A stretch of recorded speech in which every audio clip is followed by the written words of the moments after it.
Hello everyone, welcome back to another video, and for those who don't know me, I'm OniReiv, webcomic artist and creator of thriller, mystery, drama, romance series BLOODWIGHT CIRCUS on Webtoon and Tapas. Uploads are every Thursdays, by the way.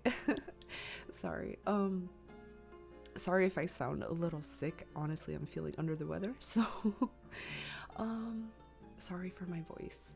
But for this video, we will be discussing, well, basically I will be discussing things to prepare for your webcomic before you even pick up your pencil, tablet pen, or just start drawing, really, and what to keep in mind before doing so, what to have ready.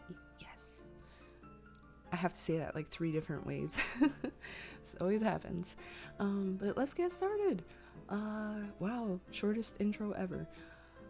So the first point I wanted to mention is a spreadsheet of your strong plot points in your story as well as your setting. Feel free to skip if you already have this, but I want to be touching some bases with these things, such as like intro, conflicts, climax, ending or resolution. But I will be touching these points, do not worry.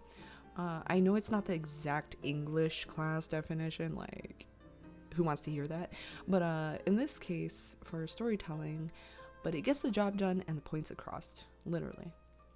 Across. So, as for the first one, like, having an exposition, like, introduction to your characters that are relevant for the beginning, could be in the form of a prologue, which I've done.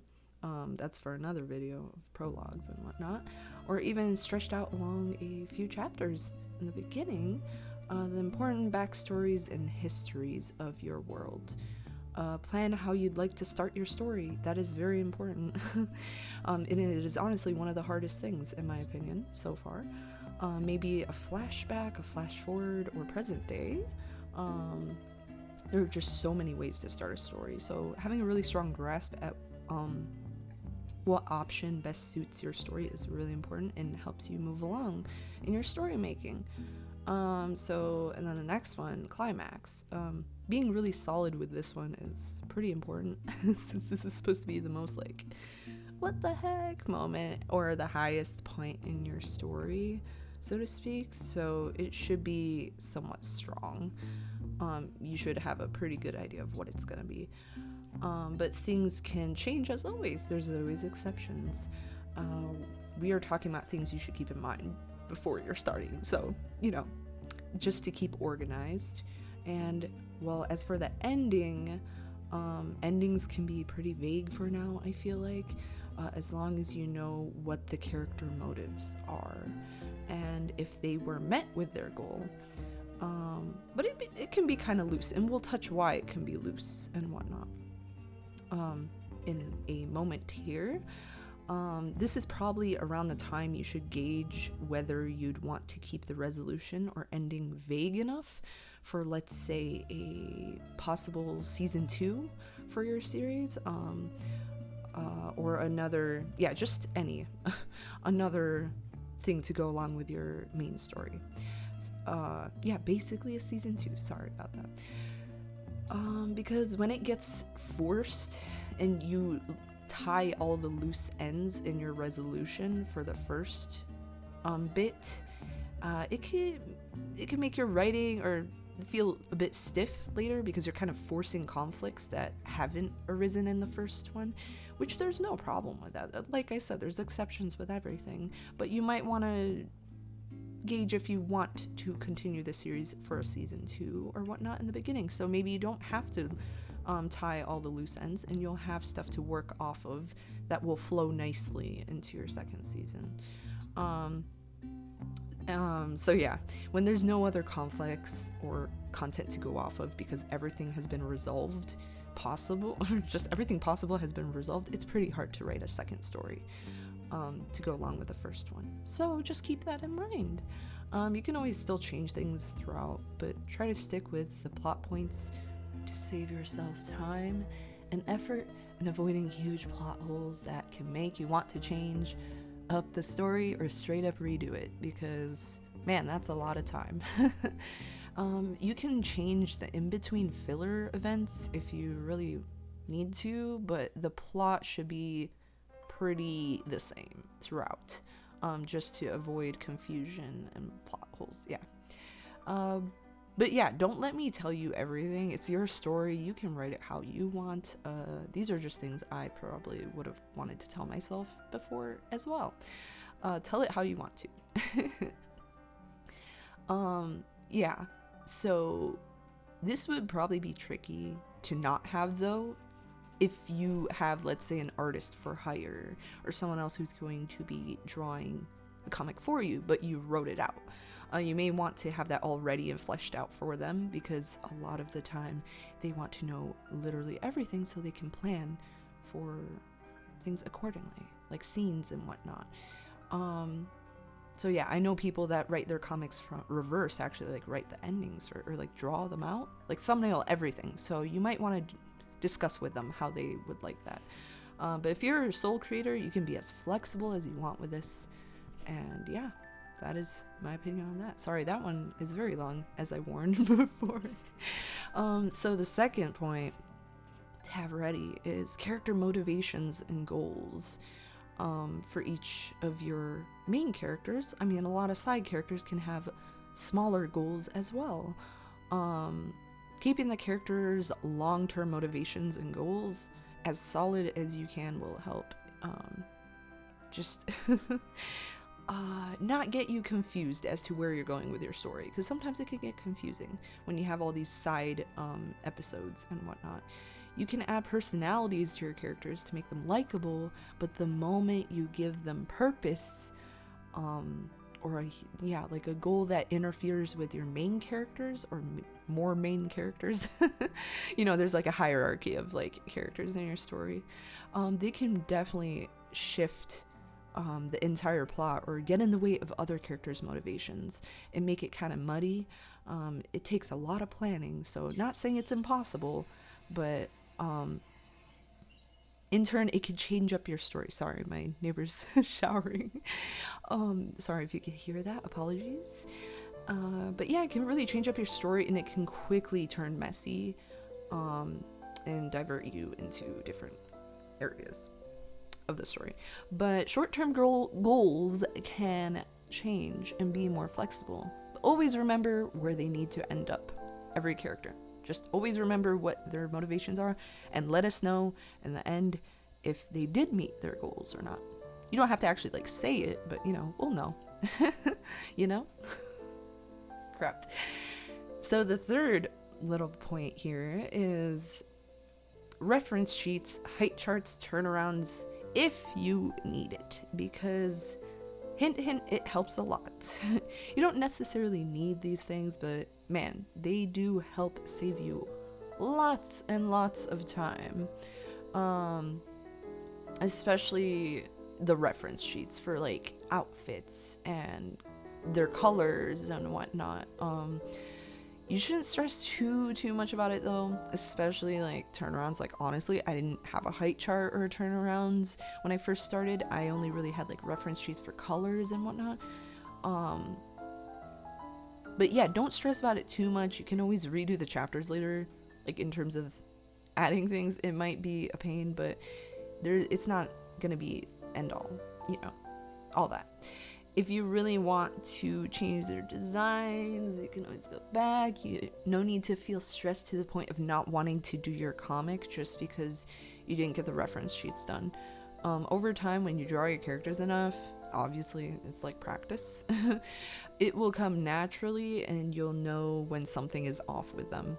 You'll definitely start to realize it's like, oh my gosh, their chin's too big or something like that, You'll definitely start to realize those things. Just gotta familiarize yourself with your lovely, lovely characters, and get to know them by drawing them many times. So yeah, that one's kind of optional. It's more optional, but it saves a lot of time, trust me. So the fourth point is an inspiration or mood board for whenever you're burnt out. because we need that. Okay, we're definitely going to be burnt out making comics because it is so time consuming and a very big dedication of your time into the craft. So I personally have a folder of a bunch of Victorian buildings or like 20s stuff, just a bunch of stuff that I'm just a self-indulgent folder, let's just say that. For me, Victorian buildings, architecture, outfits around those time periods that I admire, as well as landscapes, silverware, you name it. Okay, I have it. I'll just have everything. It could even be like color palettes that inspire you, you know, for your story and whatnot. Anything that gets you motivated and sparks your drive for sharing your lovely story. That goes without saying, but there you go. Sorry if that one was obvious, but the fifth one is really important in my opinion. Very, very important to solidify. Is a posting schedule. If you can be somewhat consistent, that will most definitely help your drive and your growth. Understandably, because on Webtoon, the more, well, you know, you want your readers to know when to come back for an episode or when to look forward to an episode. So it'll definitely help, like a lot of other things. But take breaks when you need it. Like, don't force yourself all the time, but it helps readers know when to come back. And it helps give you a little kick in the butt to get things done on time and help your, well, yeah, growth. Have your readers feeling excited for that day or night when they get to read your comic.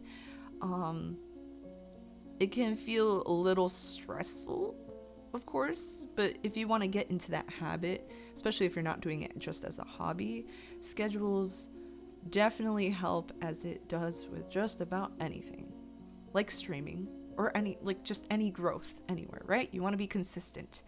But you don't have to have it super solidified in your first couple of chapters, in my opinion, since you're just testing the waters, but you'll eventually want to know your limitations in terms of dishing out chapters, whether that's weekly, bi-weekly, monthly, and so on. So yeah, just experiment with it. Try doing a test chapter, record how much it takes to do each process, and like for lining, coloring, flats. Oh my god, I hate flats so much. Sorry. What's it called? Lettering, all the good stuff, all the magic that goes into comic making, right? Just to get an idea of how long each process takes, and then see how that fits into your responsibilities or your just IRL stuffs. So yeah, that's the fifth little tip. The sixth one, oh my god, my throat.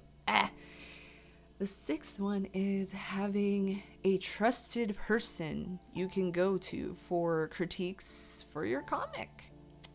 This is not to say you can't go to anyone for critiques, but it's pretty important for them to know what style or visions you have for the comic.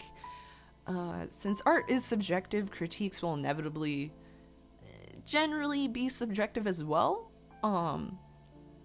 Unless it's like grammatical errors and whatnot, you know what I mean. But it's gonna be pretty subjective. So when someone doesn't have the same visions as you with the story critiques or art critiques, it might not always be what you want. So please take it with a grain of salt, but it's a very useful grain of salt, okay? Don't fully ignore it, but it's good to keep in mind in case you do want to see what people like and whatnot. But yeah, it's important to have. It can range from picking even a color palette, like as small as that, or catching grammar errors, like having an editor, to reading through your entire story to catch plot holes and whatnot. So yeah, and I say trusted because you don't want anyone like plagiarizing your stuff, you know what I mean? Like just go to someone trusted if you can. It it'll definitely be a little embarrassing at first. At least it was for me. But it's worth it. It really is in catching these errors, because fixing errors takes so much time out of your day. But there are some discords that offer critiques as well if you don't have anyone that can give you critiques and whatnot. Sorry, I'm as much as I'd love to help others, I'm a little tight on the schedule. But oh my gosh, I know Walter Ostile has, what was it, the Illustrati Discord? I'm sure everyone knows Walter Ostile more than me, so please do check him out. His videos have helped me immensely for starting out, so very, very solid videos. And many others, of course. I'm sure there are plenty of other wonderful webtoon discords that will, or not just webtoon, webcomics. They're not synonymous. I'm sorry about that. But yeah, I'm sure they would love to help. But yeah, I'll be linking Walter Ostile's information in the description as well. I hope I'm saying his name right. Oh my god. It feels so bad. But anyway, 7th and last point, you know I like my mushy things, right? My dramatic things, is to have a strong mindset. That's very vague. And positive attitude of preparing for dedicating a rather big chunk of your time in life with the comic. Having this mental preparation, I guess, before you get into the actual nitty-gritty of comic making, the physical aspect of it, is very important and should not be overlooked. Having, or rather not having, a huge expectation of things blowing up, it will really save you the mental stress. And just think of it as any practice is better than no practice. This comic is serving you well. Like, it will be of use 100%. There is no really cons of it. I mean, you could check out my pros and cons of making webcomics if you would so like. I'll link that in the little tab up there. Hopefully I can do that. But yes, there's really like little to no reason to just not do the comics. So you got this. You're creating a whole story in a world of your own, essentially, and that's really exciting in and of itself. Have a lot of fun with it. Don't kill your wrist as much as possible. And experimenting and getting out of your comfort zone is a huge deal, and getting your hands dirty and learning a lot is worth it. So having this mindset while going into it before you even start is really, at least, important. It was super important for me, because yeah, just remember, making that story mainly for yourself. Be as self-indulgent as you want, and it'll turn out lovely. But that just about wraps it up in terms of tips for me, from me. And I hope you found some of them useful. If you enjoyed the video or found it helpful in any way, consider dropping a like or a sub. I'd be honored. It helps me a lot. If you want to check out my webcomic, BLOODWIGHT CIRCUS, over on Webtoon Tapas, or Tapas, the link will be in the description and comment section. I also stream webcomic related things most times on Twitch, every Saturday nights. So if you're interested in hanging out there, that link will be in the description as well. We have a lot of fun there. At least I do. Maybe my Twitch friends don't. I don't know, dude. I'd like to think we all have fun. So it's definitely a different energy than here. Alright, well, thank you so much for watching, and I'll see you in the next video, whenever that will be. If I missed any points that, you know, you found useful for your webcomic journey, let me know in the comment section. But yeah, until then, take care, guys, and I'll see you in the next one. Bye bye.